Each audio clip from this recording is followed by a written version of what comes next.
I got a tip for you, and I really hope that you live by it. Betrayal of yourself in order not to betray another is betrayal nonetheless.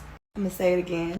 A betrayal of yourself in order not to betray another is betrayal nonetheless. Y'all know what the word propriety is?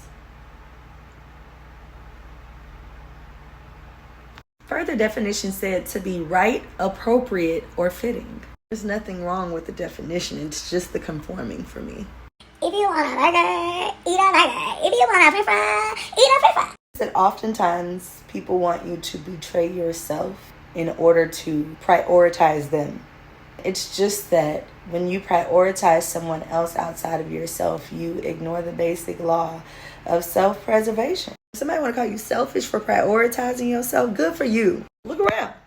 It's a whole bunch of people with the same uniform on, take the same type of pictures, go to the same places. They wear a uniform of conformity, whether it is what they choose to wear, how they choose to talk. Y'all, random tidbit.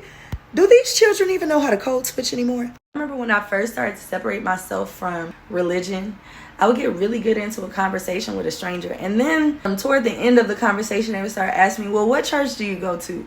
Or do you believe that Jesus Christ? And I'm just like, you mean to tell me that in this conversation, you've deducted that I've gotten to the very same conclusion that you have gotten to, but now you want clarification for how I got there.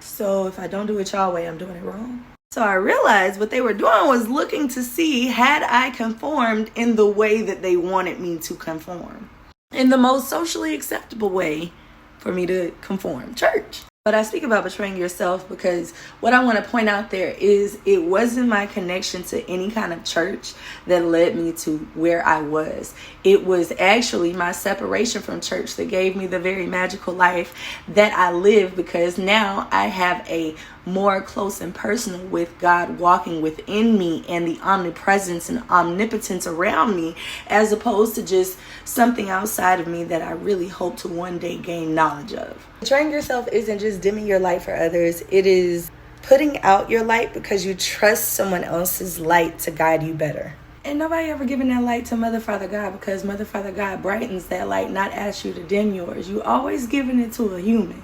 I say all this to say, sometimes betraying yourself and constantly considering others' propriety is just a very long walk to a road of mediocrity.